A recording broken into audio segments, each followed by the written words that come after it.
आपको बता दें कि 2018 का ये अर्थशास्त्र मोदी सरकार के लिए क्यों खास है, क्यों इतना अहम इसको कहा जा रहा है। मोदी सरकार का ये आखिरी पूर्ण बजट है क्योंकि अगले साल मोदी सरकार के 5 साल पूरे हो जाएंगे और मई 2019 में चुनाव में लोकसभा के चुनाव होने हैं। तो लोकसभा चुनाव से पहले ये आखिरी पूर्ण बजट, इसलिए उम्मीद की जा रही है कि मोदी सरकार 2019 के चुनावों को देखते हुए कई बड़े ऐलान कर सकती है। युवा और महिलाओं से जुड़े खास ऐलान हो सकते हैं और सबसे बड़ी बात यह कि इस बजट से लोकसभा चुनावों को जल्द कराए जाने को लेकर भी इशारा मिल सकता है। यानी कि बजट से काफी चीजें साफ हो सकती हैं, इसलिए सबसे अहम इसको कहा जा रहा है। अहम बात यह भी है कि जीएसटी के बाद अरुण जेटली पहला बजट पेश कर रहे हैं और जो बात तो हो रही थी कि जीएसटी से छोटे कारोबारी कुछ नाराज है, उनके लिए और किसानों के लिए भी कुछ बड़े ऐलान हो सकते हैं। और हमें यह भी याद रखना होगा कि इस साल 8 राज्यों में विधानसभा चुनाव होने हैं और 1 फरवरी को पेश होने वाला ये दूसरा बजट है। पिछले साल ही 1 फरवरी से बजट पेश करने की नई परंपरा शुरू की गई थी। वित्त मंत्री अरुण जेटली बतौर वित्त मंत्री लगातार 5वां बजट पेश करेंगे। तो ये पॉपुलिस्ट बजट होगा, रिफॉर्मिस्ट होगा, मतलब लोक लुभावन बजट होगा, जनता को खुश करने वाला बजट होगा, इलेक्शन बजट होगा। देखिए हमारे साथ आप स्क्रीन देख रहे हैं और स्क्रीन पर जो 6 लेंसेज का जो हम लगातार आपसे जिक्र कर रहे हैं, 6 लेंस के जरिए हम समझाने की कोशिश कर रहे हैं कि बजट किसके लिए है, कितने लोगों के लिए है, किन खास वर्गों के लिए है और उनकी क्या उम्मीदें हैं।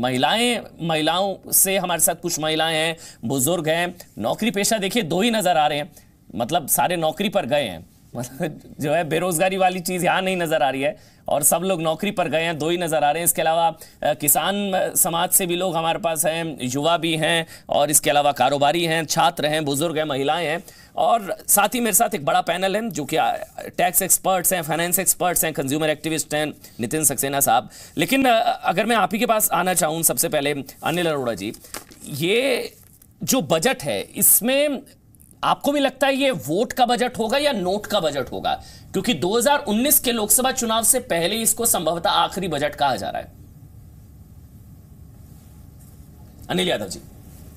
देखिए अभी जो 6 लेंस की आप जो बात कर रहे थे, वहाँ पर चाहे हमारी महिलाएं हैं या छात्र हैं या जो नौजवान हैं, किसान हैं, सभी ने इन्हें आंकड़े से नहीं फर्क पड़ता। सरकार चाहे कितना ही अपने आंकड़े बढ़ा कर दिखाए, जो धरातल पर स्थिति है वो उन्होंने सबने आपके सामने बता दी। महिलाओं ने बताया कि बच्चे घर में बैठे हुए हैं, रोजगार नहीं है, किसानों ने बताया कि कीमत नहीं मिल रही है और छात्रों ने बताया कि बैंक लोन कम होना चाहिए, जो एजुकेशन लोन है वो कम होना चाहिए। मैं इसी से जुड़े हुए एक मुद्दे पर बात करता हूँ जो 6 के 6 लेंस को अफेक्ट करेगा। अगर हम पेट्रोल की बात कर लें, पेट्रोल डीजल की बात कर लें, तो 6 के 6 जितने भी जो कैटेगरीज बैठी हुई है सबको अफेक्ट करता है।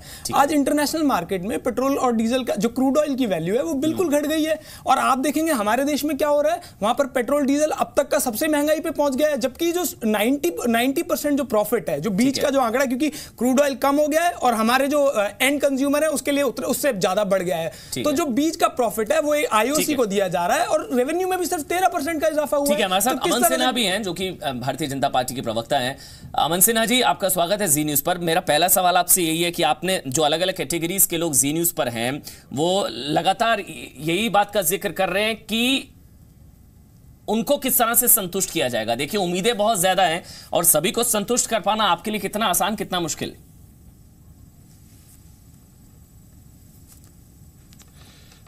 अमन जी, सभी को आपके जी न्यूज के स्टूडियो में जितने पैनलिस्ट और दर्शक बैठे हैं सभी को नमस्कार।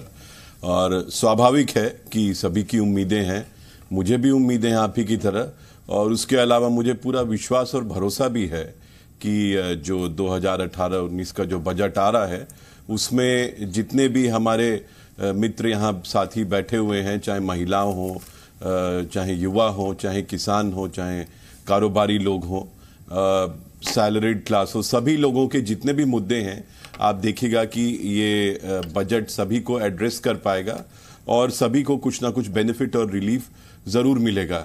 और आपने देखा है अमन जी कि पिछले 4 वर्षों में जो सरकार की डिलीवरी और परफॉर्मेंस रही है इकोनॉमिक सेक्टर में, वो तो स्पष्ट रूप से उसका एविडेंस दिखाई देता है। वी हैव बीन दी, हम लोग विश्व की सबसे फास्टेस्ट ग्रोइंग इकोनॉमी है। आज हम लोग यूके से बड़ी इकोनॉमी। इस तरफ इशारा कर दीजिए। देखिए ये तो मैं आपसे नहीं पूछूंगा बजट में क्या होगा, लेकिन आप थोड़ा इशारा तो कर सकते हैं। ये क्या वोट वाला बजट होगा या नोट वाला बजट होगा? क्योंकि 8 राज्यों में विधानसभा चुनाव है, 2019 में लोकसभा चुनाव है, ये इलेक्शन बजट होगा या रिफॉर्मिस्ट बजट होगा?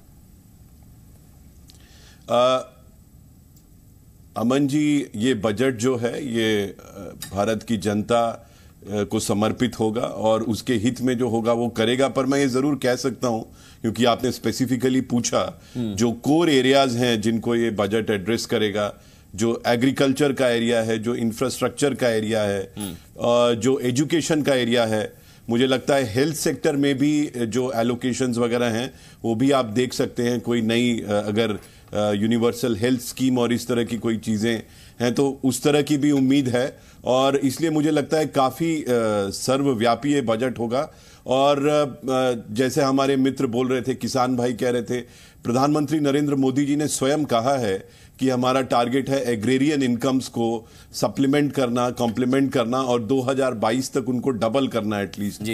जो इंफ्रास्ट्रक्चर के एरियाज में जो काम हो रहा है अमन जी, वो सबके सामने है। हमारे हाईवेज और रेलवेज जो हैं, जो पिछली सरकारों में चल रहे थे उससे 3-4 गुना स्पीड से बन रहे हैं। और हाउसिंग फॉर ऑल का एक एम्बिशियस गोल सरकार ने रखा है। आज हम लोग अपने टारगेट से पहले जो हर गांव में बिजली ले जाने का जो हमारा टारगेट था उसको हम लोग अचीव करते हुए दिख रहे हैं। और कितना इंक्लूसिव जो है हमारा इकोनॉमिक डोमेन में 30 करोड़ नए जनधन अकाउंट खुले हैं। जी, ये जीएसटी के बाद पहला बजट है, और जीएसटी के दौरान हमने देखा था कि बिजनेस कम्युनिटी ने और कारोबारियों ने आपका बहुत साथ दिया। हमारे साथ भी जो अलग अलग वर्ग से लोग हैं, कैटेगरी से, उनका भी ये कहना है कि अब उनको रिवॉर्ड देने का वक्त है। जिस तरह से उन्होंने आपका साथ दिया बिजनेस कम्युनिटी के लिए, जीएसटी के बाद पहला बजट है, उनके लिए क्या है आपके पिटारे में? नहीं, आपने सही पूछा। और जीएसटी और डिमोनेटाइजेशन और कई ऐसे ट्रांसफॉर्मेशनल चेंजेस जो इकोनॉमी में हुए, वो भारत की जनता के समर्थन से, व्यापक जन समर्थन से ही संभव थे। नहीं तो खाली सरकार अपने बलबूते पे काम नहीं कर पाती। और जन समर्थन था, सभी लोगों ने भरोसा, विश्वास उसमें व्यक्त किया। और चुनावी परिणामों में भी दिखता है, कई बार बड़ी चर्चा होती थी कि यहाँ जीएसटी का असर रहेगा, पर कई इलाकों में जहां ट्रेडिंग कम्युनिटी, जहां बिजनेस कम्युनिटी थी, वहां पे तो बीजेपी की सीटें और बड़ी, चाहे सूरत हो या और कई इलाके हों। और जीएसटी में जो इफेक्टिव टैक्स रेट था अमन जी, पहले एक एवरेज आप लगा के चलिए 30-35% करीब था। आज ज्यादातर जितने भी गुड्स और सर्विसेज हैं उनका टैक्स स्लैब जो है कम से कम 15 से लेके 20% तक रिड्यूस हुआ है। तो सब्सटैंशियल रिडक्शन है। और मुझे लगता है जितनी हमारी बहनें हैं, महिलाएं हैं, गृहिणियां हैं, उन सभी को भी इसका लाभ मिला है। और आप आगे भी देखेंगे कि जो चेंजेस हैं, चाहे डायरेक्ट टैक्सेस हो या इनडायरेक्ट टैक्सेस हो, उसमें ट्रांसफॉर्मेशनल और स्ट्रक्चरल चेंजेस वो ये बजट करेगा। और डायरेक्ट टैक्सेस में भी मुझे लगता है जितने हमारे टैक्स पेयर्स हैं उनकी भी संख्या बड़ी है और सरकार उसमें भी रिलीफ देना चाहेगी। और मुझे लगता है टैक्स आपने दो बड़ी बातें कही है कि डायरेक्ट टैक्सेस को लेकर, क्योंकि ज्यादा टैक्स पेयर्स टैक्स नेट में आए हैं, यानी कि टैक्स देने वालों की संख्या बड़ी है, इसलिए वो फायदा भी मिल सकता है। लेकिन सवाल ये उठता है आलोक जी कि सरकार के खजाने में कितना पैसा है, सरकार की जेब में कितना पैसा है? क्या इस तरह से इतना पैसा खर्चा जा सकता है? क्योंकि फिस्कल डेफिसिट भी एक कंसर्न है सरकार का।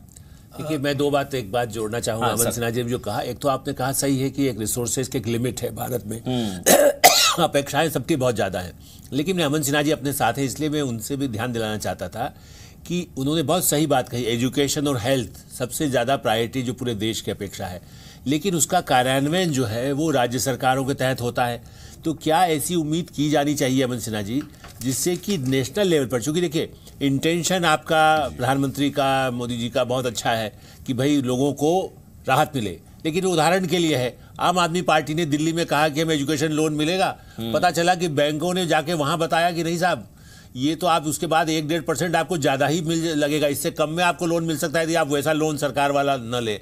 तो इस तरह से राज्य सरकारें भी गड़बड़ करती है। उसके लिए क्या हेल्थ की सबके लिए बीमा स्कीम कोई ऐसी आ सकती है? एजुकेशन में राष्ट्रीय स्तर पर राष्ट्र की योजना हो, वो किसी राज्य सरकार के उनके बैसाखी पर ना हो, ऐसा कोई विचार करेगी? सिन्हा साहब आप जवाब दीजिएगा। 1 मिनट पहले अनिल यादव है समाजवादी पार्टी से, वो भी कुछ कहना चाह रहे हैं, उसके बाद आप जवाब दीजिएगा। अनिल यादव। देखिए, अमन जी ने अभी जितनी बातें कही हैं, तमाम तरह के टेक्निकल वर्ड्स यूज करके और तमाम तरह के आंकड़े यहाँ पर गिनवा के बता दिया कि सरकार का जो 4 साल का कार्यकाल है वो कितना बढ़िया चल रहा है। लेकिन धरातल पे स्थिति कुछ और है। अभी इन्होंने कहा कि 2022 तक किसानों की आय ये दुगनी कर देंगे। मैं पूछना चाहता हूं कि भाई एमएसपी जो है, एमएसपी नहीं, आप उसकी लागत के बराबर एमएसपी नहीं दे पा रहे, आप दुगनी कैसे कर देंगे? मुझे वो तरीका बता दीजिए, वो जादू की छड़ी बता दीजिए जिससे आप किसानों को खुश कर देंगे।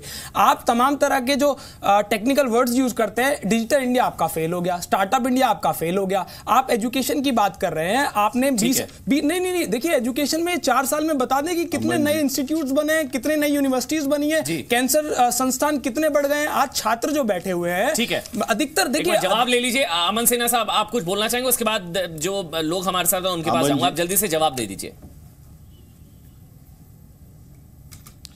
मुझे लगता है जनता यहाँ मुद्दों पे सुनने आई है, तो मैं इस तरह के पॉलिटिकल तर्कों पे नहीं जाऊंगा, पर मैं इतना जरूर बता दूं, 2014 में जब किसान पॉलिटिकल कब से हो गए? किसानों को तो पॉलिटिसाइज आप कर रहे हैं। भारतीय जनता पार्टी की सरकार थी, आज 22। आप कृपया डिस्टर्ब और डिसरप्ट मत करिए। यहाँ जनता के मुद्दों का जवाब देना है, मैं आपके पॉलिटिकल तर्कों में नहीं जा रहा हूं। पर जनता स्वयं जब वोट करती है, 5 सरकारों से 22 उद्योगपतियों से बाहर निकलिए और किसानों की बात पर आलोक जी ने बहुत अच्छा मुद्दा रेज किया। आलोक जी ने बहुत अच्छा मुद्दा रेज किया, मैं उस पर जवाब देना चाह रहा हूं। बहुत संवेदनशील मुद्दा था। यूनिवर्सल हेल्थ केयर की जो बात की उन्होंने, और ये सही बात है कि स्टेट सब्जेक्ट है जो हेल्थ है, और कई बार स्टेट गवर्नमेंट्स की तरफ से ऐसी त्रुटियां होती हैं। तो मुझे लगता है गवर्नमेंट जरूर ये इन्विसेज और कॉन्सेप्चुअलाइज कर रही है एक यूनिवर्सल हेल्थ केयर स्कीम को इंट्रोड्यूस करने का, जिसमें कि वो एक सर्वव्यापी स्कीम हो जो कि सभी और सर्वस्पर्शी जो सभी लोगों तक पहुंच पाए। जैसा आपने देखा कि हमारी जो इंश्योरेंस की जो स्कीम्स आई हैं और जिस तरह से जनधन योजना के अकाउंट्स खुले हैं, तो सरकार का यही टारगेट था अंत्योदय का, या जो आखिरी व्यक्ति खड़ा है कतार में। नहीं सर, लेकिन वो स्टेट सब्जेक्ट होने की वजह से उसका क्रियान्वयन ठीक तरीके से नहीं हो पा रहा है। आलोक सर ये समझाने की कोशिश कर रहे हैं कि योजनाओं का ऐलान कर दिया जाता है, लेकिन सर ग्राउंड लेवल पर वो चीजें उसी रूप में, उसी तरीके से उसका क्रियान्वयन हो, ये ज्यादा महत्वपूर्ण हो जाता है। उस चीज को कैसे सुनिश्चित किया जाएगा, मैं आपके पास आऊंगा। इसके अलावा हमारे साथ जो नौकरी पेशा जो लोग हैं, उस वर्ग से भी हमारे साथ हैं। आप दो ही आप बताएं कि क्या चाहता है नौकरी पेशा जो शख्स है। आप लोग जॉब करते हैं, आप क्या चाहते हैं? बजट से क्या उम्मीदें आपकी? देखिए, किसी भी नौकरी पेशा इंसान के लिए आमदनी, कर और महंगाई दर, ये 3 चीज़ें बड़ी ज़रूरी होती हैं। तो हमारी उम्मीद तो यही रहती है बजट से कि देश में इस तरह का वातावरण हो कि हमारी बचत बढ़े, वही बचत को हम इकोनॉमी में इन्वेस्ट करें, निवेश कर पाएँ, और उसी निवेश से और एम्प्लॉयमेंट हो। तो मेरी जो नज़र इस बजट पे रहेगी वो रहेगी कि देश में कर का वातावरण किस तरह का है और निवेश का वातावरण किस तरह का ये बजट देता है हम लोगों को। ठीक है, आपके साथ एक शख्स हैं, वो कुछ कहना चाहेंगे? महंगाई कम होनी चाहिए, और अमन जी अगर मैं स्लैब है से जवाब दे दूं, थोड़ा बढ़ा दें तो नौकरी पेशे वाले के लिए ठीक हो सकता है। ठीक है, अमन सिन्हा साहब, टैक्स प्रक्रिया कितनी सरल हो और जो थोड़ी राहत मिल जाए टैक्स स्लैब में, ये जो 2 शख्स हैं जो नौकरी पेशा हैं, उनकी ये मांग है कि सरल हो जाए टैक्स प्रक्रिया और टैक्स स्लैब में थोड़ी छूट मिल जाए। अमन जी, मुझे भी पूरी उम्मीद है कि जो हमारे मित्र नौकरी पेशा हैं उनकी जो उम्मीदें हैं वो पूरी तरह से वो उस पे बजट खरा उतरेगा। बस थोड़ी देर का इंतजार करें। और जहां तक निवेश की बात है, अब आज दुनिया में अगर किसी देश में सबसे ज्यादा निवेश हो रहा है तो वो भी हिंदुस्तान ही है। और फॉरेन डायरेक्ट इन्वेस्टमेंट हो या जितने भी पैरामीटर्स हो, उसमें हम लोग बहुत अच्छा कर पाए जनता के समर्थन से, आशीर्वाद से। और मुझे लगता है कि ये बजट जो डायरेक्ट टैक्स स्ट्रक्चर है उसमें भी जरूर एक जो मॉडिफिकेशन और सिंप्लीफिकेशन की आप बात कर रहे हैं अमन जी, वो कर पाएगा। और इनडायरेक्ट स्ट्रक्चर में तो आपने देखा जब जीएसटी आया तो उससे किस तरह के ट्रांसफॉर्मेशनल चेंजेस हुए, और आने वाले समय में उसका लाभ पूरे देश की जनता को मिलेगा। ठीक है, हमारे साथ कुछ किसान भी हैं, वो मेरे ख्याल से आपसे सवाल पूछना चाह रहे थे बार बार एमएसपी को लेकर। जो उत्पाद होता है उसकी उचित कीमत उनको मिले। जो किसान है वो कुछ अगर पूछना चाहें, कुछ बात रखना चाहें, कुछ सवाल पूछना चाहें। मैं किसान जो ये पूछना चाहता हूं कि किसान की उसकी जो वो पैदा करता है उसका समर्थन मूल्य मिलना चाहिए, उसकी कीमत का जो है। अमन सिन्हा साहब, एमएसपी समर्थन मूल्य, उनका कहना है कि उत्पाद की कीमत किसान खुद तय करे। सही बात है। हमारे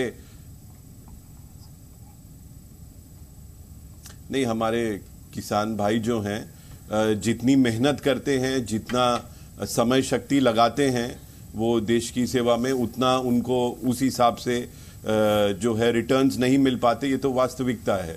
तो इसी को सरकार इंप्रूव करना चाह रही है और जो एमएसपी का इशू है उसको भी एड्रेस किया जाएगा। आपने देखा पीछे भी क्रॉप इंश्योरेंस स्कीम्स आई थी जो बहुत सक्सेसफुल हुई थी और इस बजट में भी आप उम्मीद कर सकते हैं। इनफैक्ट एग्रीकल्चर जो है वो प्रायोरिटी एरिया रहेगा और एग्रेरियन सेक्टर, रूरल इकोनॉमी जो है वो इस बजट का प्रायोरिटी एरिया रहेगा। और जैसा हमने बताया कि बहुत एम्बिशियस टारगेट्स जो है वो सरकार ने ऑलरेडी सेट किए हुए हैं और उसका रोड मैप और ब्लूप्रिंट आपको बजट में स्पेसिफिक सब देखने को मिलेगा।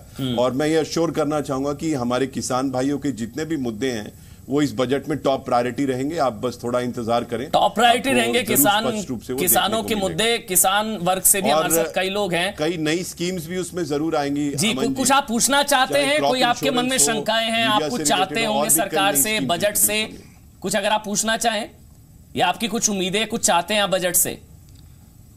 जी, मैं एक किसान हूं और मैं ये कहना चाहता हूं, कृषि प्रधान देश में देखिए किसानों के साथ कर्ज माफी पे किसान के लिए 100 रुपए का चेक, कर्ज माफी के नाम पे किसान के साथ मजाक, उसको 100 रुपए का कर्ज माफी का चेक। तो मैं ये कहूँगा कि किसान के साथ मजाक ना किया जाए और किसान को उसके अपनी किसी भी चीज़ का, अपनी ज़मीन की कीमत तय करने का अधिकार, एक टमाटर की ठेली जो लगा रहा उसे अपने टमाटर का रेट बताने का अधिकार है। लेकिन किसान की जो पुश्तैनी संपत्ति है उसे प्रदेश सरकार अधिग्रहण कर लेती है। किसान के पास ये अधिकार भी नहीं है कि वो अपनी पुश्तैनी संपत्ति का रेट बता सके। अमन सिन्हा जी वो कह रहे हैं कि किसान खुद क्यों नहीं तय कर सकता उसके उत्पाद की कीमत? जी हाँ बिल्कुल, और इसीलिए हम लोग चाहते हैं कि एमएसपी हो या जो उत्पाद की कीमत हो उसमें किसान को पूरा जो है समर्थन मिले। ये बात भी ध्यान में रखनी होगी कि अगर एमएसपी या उत्पाद की कीमत का असर होता है तो वहां पे एक बैलेंसिंग करने की आवश्यकता होती है।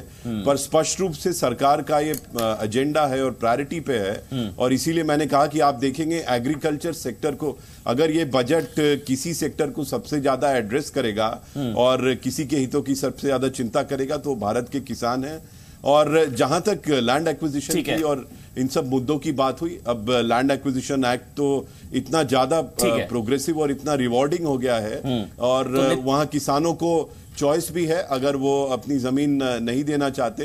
पर ज्यादातर क्योंकि तो नितिन सक्सेना, मतलब ये नितिन सक्सेना जो कि कंज्यूमर एक्टिविस्ट हैं, ये कहा जा रहा है कि लोगों की जेब में ज्यादा बात और जी नहीं सर, मैं आपके पास आऊंगा। लोगों की जेब में ज्यादा पैसा जाएगा तो महंगाई बढ़ जाएगी और बजट में अगर रियायतें दी गई, अगर और तरीके से बेनिफिट्स दिए गए तो महंगाई बढ़ सकती है। तो ये बैलेंस कैसे होगा नितिन सक्सेना जी? अगर इंसेंटिव्स दिए किसान को और अगर पैसा दिया तो कोई महंगाई तो नहीं बढ़ेगी, पर एक कंज्यूमर को एक हैप्पीनेस रहेगी कि हाँ मैं ये चीज़ खरीद सकता हूँ। अगर टैक्स को वाइडन किया तो उसको एक लिमिट मिल जाएगी कि हाँ मैं ये चीज़ अब लोन ले सकता हूँ। क्योंकि अभी तक तो सब है ना, ये कंज्यूमर इस तरह से काम कर रहे हैं कि हम टैक्स अवॉइड करें और टैक्स अवॉइड करने के चक्कर में वो कोई किसी तरह का लोन नहीं ले रहे, कुछ नहीं कर पा रहे। और अब ये जो सरकार ने जो किया है, जीएसटी का इस तरह से जो लगाया है, नोटबंदी का किया है, अब हो सकता है कि इकनॉमी में बिल्कुल आगे चलकर बहुत कुछ चेंजेस आएंगे। लोग है ना लोन्स प्रॉपरली लेंगे, इंफ्रास्ट्रक्चर बढ़ेगा, तो एक कंज्यूमर के हाथ में भी पैसा आएगा और देश के लिए प्रगति में भी लगेगा। और किसानों की जहाँ तक की बात है, किसानों के लिए तो देश में ध्यान रखना चाहिए, ड्रिप इरिगेशन के ऊपर करना चाहिए, किसान को सब्सिडाइज इलेक्ट्रिसिटी। वो मेरे ख्याल से अमन सिन्हा की तरफ से बताया गया कि क्या क्या कदम उठाए जा सकते हैं, क्या कदम उठाए जाने की जरूरत है। हमारे साथ सीए हिमांशु कुमार भी है। हिमांशु, ये एक कंसर्न है कि आपको ग्रोथ रेट भी बनाए रखनी है और महंगाई को भी काबू में रखना है। अगर पैसा ज्यादा बाजार में गया, लोगों की जेब में गया, तो महंगाई भी बढ़ सकती है। जिस तरह से अलग अलग वर्ग से जुड़े लोग हैं जिनकी अपनी अपनी मांगे हैं, और ये शायद पहली बार इस तरह से हो रहा है कि जनता के हर वर्ग से जुड़े लोग हमारे साथ हैं, महिलाएं हैं, बुजुर्ग हैं, नौकरी पेशा, कारोबारी, किसान, छात्र, और ये लोग बजट सुनेंगे और बजट को रेट भी करेंगे कि किस तरह का बजट है, इनकी उम्मीदों पर बजट कितना खरा उतरा, इनकी उम्मीदें क्या है, ये सब कुछ होगा जी न्यूज पर। इसलिए जो लोगों की मांग है कि पैसा उनकी जेब में आए, लेकिन अगर आएगा तो सरकार की चिंता है महंगाई बढ़ सकती है, तो ये बैलेंस कैसे होगा हिमांशु? पहली चीज़ की एक चीज़ ये भी समझना होगा कि जीएसटी में आने के बाद महंगाई कैसे हिट हुई। जैसे अमन सिन्हा जी हमारे काफ़ी बड़े प्रवक्ता हैं, उन्होंने बताया जीएसटी और जो एक्साइज था उस दोनों की लिमिट में इतना बड़ा गैप है कि वो गैप को अगर आप देखें तो महंगाई कहीं ना कहीं ऐसे ही हिट हो रही है, क्योंकि वहां पे 2 करोड़ का आपको बेनिफिट दिया जाता था जहां कोई टैक्स नहीं लगता था। ठीक है। जीएसटी में 20 लाख में ही लग गया। तो ये तो आप पहले डिसाइड कर ले कि महंगाई बढ़ानी या नहीं बढ़ानी। अगर नहीं बढ़ानी रहती तो आप कहीं ना कहीं उसको और लिबरलाइज करने की कोशिश करते और मिल डाउन करने की कोशिश करते। तो मुझे नहीं लग रहा है कि गवर्नमेंट, ऐसा नहीं है गवर्नमेंट ने बहुत कमोडिटीज पे ऐसा काम किया, लेकिन मुझे जो छोटे व्यापारी हैं जिनकी बार बार बात उठ के आ रही, जो महंगाई डायरेक्टली, क्योंकि उनको अगर आप इंपैक्ट करते हैं टैक्स में तो वो कंज्यूमर पे जाके गिरता है। और आज के डेट में जो गवर्नमेंट का डेटा उसके हिसाब से 6 करोड़ एसएमई है हमारे देश में। तो अगर वो लिमिट उसमें से अगर 10% या 15% लोग भी अवेल कर रहे थे, आज वो अगर जा रहा है तो कहीं ना कहीं महंगाई को डायरेक्टली इंपैक्ट डाल रहा है। जी, ये एक जरिया ये भी हो सकता है ना कि अगर हम टैक्स बेनिफिट दे रहे हैं तो वो अल्टीमेटली मार्केट में जाएगा। हम लोगों को अगर 2.5 से 3 लाख कर दिया जाता है तो 50,000 को इन्वेस्ट ही करना पड़ेगा। अगर टैक्स बेनिफिट मिलता है तो वो भी तो बाजार में ही जाएगा ना, उसका बेनिफिट तो अल्टीमेटली सरकार को मिलेगा। मृगेंद्र जी, बिल्कुल उसका बेनिफिट सरकार को मिलेगा हिमांशु जी, लेकिन उसके साथ साथ कुछ और चीज़ें भी देखनी पड़ेंगी। यहाँ पे मैंने अभी काफ़ी सारे सेक्टर के जो हमारे 6 लेंसेज हैं उन सबकी बात सुनी, उन सबसे जोड़ के मैं कुछ चीज़ें यहाँ पे बताना चाहूँगा जो उनको समझने के लिए ज़रूरी होगा। सबसे पहली बात स्टूडेंट्स ने रखी कि एजुकेशन को लेकर के एजुकेशन लोन को कम करना चाहिए। ठीक है, डेफिनेटली कम करना चाहिए, लेकिन साथ साथ एजुकेशन सिस्टम को ही अभी एक बार पूछ लेते हैं जो स्टूडेंट्स हैं हमारे साथ, जो छात्र वर्ग से जो बच्चे हमारे साथ, आप सभी क्या चाहते हैं एजुकेशन लोन को लेकर, एजुकेशन सिस्टम को लेकर? क्या डिमांड है आपकी बजट में, क्या उम्मीदें आपकी बजट से? बेसिकली हम यही चाहते हैं कि एजुकेशन लोन कम हो, जिससे बच्चे जो है वो और ज़्यादा क्या कहते हैं एडमिशन ले कॉलेजेस में, और उससे जो है आपको एम्प्लॉयमेंट अपॉर्चुनिटीज बढ़े, not even in India but higher studies के लिए हम अब्रॉड भी जा सकें। ठीक है, मतलब एजुकेशन लोन। और कोई डिमांड और कुछ उम्मीद, और कोई बोलना चाह रहा है कोई छात्र वर्ग से वहां पर एजुकेशन लोन के अलावा? जैसे कि एजुकेशन लोन तो अलग चीज़ है, लेकिन अगर हम नॉलेज की बात करें, जो हमारी बुक्स हैं वो काफ़ी महंगी हैं। जो हमारी प्रिंटेड पेपर्स, प्रिंटेड बुक्स के प्रिंटेड के अंदर आती है तो उसका रेट 12% है। तो मैं चाहूँगा उस 12% की कैटेगरी को छोड़ के बुक्स पे रेट पे कम हो या फ्री हो तो ज़्यादा अच्छा है। ठीक है, ठीक है। अच्छा, हमारे साथ कुछ सीनियर सिटीजन्स भी हैं, बुजुर्ग भी हैं। आप कुछ सलाह देना चाहें वित्त मंत्री अरुण जेटली को, सरकार को, या कुछ आपकी मांग हो? क्या उम्मीदें हैं आपकी? जो सीनियर सिटीजन्स हैं हमारे साथ, बुजुर्ग वर्ग से जी सर। उनके लिए इंटरेस्ट रेट जो प्रेजेंटली 6.5% है वो बढ़ा देना चाहिए, क्योंकि जो रिटायर्ड है उनका सोर्स ऑफ इनकम तो वही बैंक में जो पैसा जमा है। तो मोदी सरकार को इंटरेस्ट रेट 6.5-7 से अब बढ़ा देना चाहिए। ठीक है, और कोई कुछ बोलना चाहे वहां पर जो सीनियर सिटीजन्स हैं? होम मेकर हूँ, समय मिलता है। जी बोलिए मैम, बोलिए आप। हाँ जी, सीनियर सिटीजन के लिए, मैं किसान परिवार से हूँ। एक शब्द कहूँगा किसानों के लिए कि किसान जो पैदा करता है, खून पसीना बहाता है, उसको उसकी कीमत नहीं मिलती है। उसकी सबसे बड़ी वजह ये है कि उसको एक भिखारी बना दिया गया है। आपका लोन माफ़ कर देंगे, आपको ये दे देंगे, आपको वो झुंझुनू दे देंगे, आखिर उसको इसकी क्या ज़रूरत है?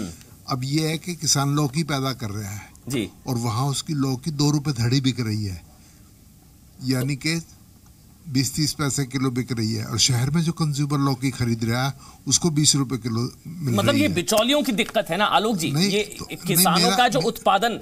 जी सर, मैं आप ही का सवाल ले रहा हूँ। मेरा सुझाव यही रहेगा जी, बताइए, कि एक ऐसा नेटवर्क तैयार होना चाहिए कि किसान की जो प्रोडक्ट है उसको कंज्यूमर ग्रुप्स के साथ डायरेक्ट जोड़ा जाए। ठीक है, जिससे कि शहरी उपभोक्ता है उसको राहत मिले और किसान को उसकी मेहनत का पूरा फल मिले।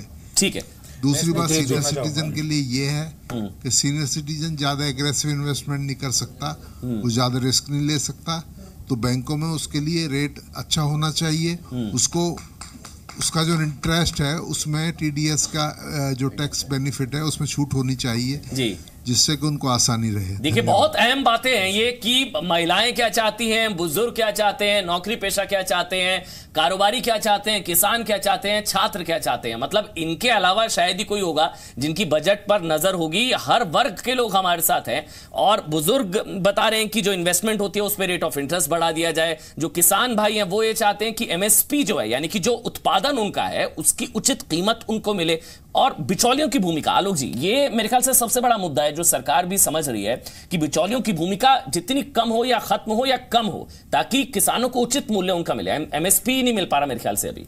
देखिए ये बिल्कुल सही बात उठाई। दो बातें, एक तो बुजुर्गों के लिए जो सीनियर सिटीजन्स हैं वो तो चाहते हैं कि इंटरेस्ट रेट ज़्यादा हो, लेकिन आप देखिए ना वही छात्र या युवा वर्ग क्या चाहता है कि इंटरेस्ट रेट यदि उनको ज़्यादा मिल जाएगा तो एजुकेशन लोन में भी फिर उतना कम नहीं हो पाएगा।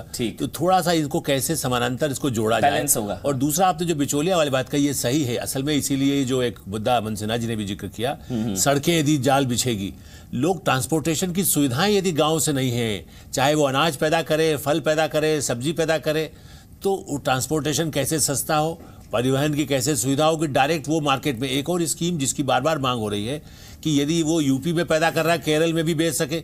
अभी कई जगह राज्यों की अपने अंकुश है कि आप हमारे राज्य से बाहर मत ले जाइए। तो दिक्कत क्या होती है कि किसान बिचौलियों के ऊपर निर्भर रहने लगता है। तो आप बिल्कुल बिचौलियों को कम करने की कोशिश, सरकार के इंटेंशन तो ठीक है लेकिन कार्यान्वयन में एक लंबी अवधि की मुद्दा है। ये बजट की मेरे ख्याल से प्रतियां जो है वो संसद भवन पहुंचती है जी, राष्ट्रपति भवन से जो है अब संसद भवन की तरफ। राष्ट्रपति भवन से नहीं, ये जो नॉर्थ ब्लॉक है हाँ जी वित्त मंत्रालय से जाती है, राष्ट्रपति को ब्रीफ किया जाता है जी। लेकिन यह है कि बजट की प्रतियां तो अपना एक तरह से सरकार तैयार करती है और सरकार ही जब बजट पेश हो जाएगा, जब वो अपना पहला पढ़ देंगे तब उसके बाद उसको डिस्ट्रीब्यूशन शुरू हो जाता है। ये बजट की प्रतियां हैं वो संसद भवन पहुंच चुकी है क्योंकि 10 बज चुके हैं और बस 1 घंटे का और इंतजार है और 11 बजे जो है वो मोदी सरकार का आखिरी पूर्णकालिक बजट 2019 के लोकसभा चुनावों से पहले। और जी न्यूज पर आप लगातार बड़ी कवरेज देख रहे हैं जहां पर हर वर्ग से लोग हमारे साथ हैं जो बता रहे हैं कि उनकी उम्मीदें क्या हैं। और ये देखिए जब लाइव भाषण होगा तब भी ये लोग लाइव उसको रेट करेंगे कि भाषण कैसा है, बजट में जो बातें वादे किए गए हैं क्या वो पूरे हो रहे हैं और क्या उनकी उम्मीदों पर ये वित्त मंत्री अरुण जेटली का बजट जो है वो खरा उतरता है।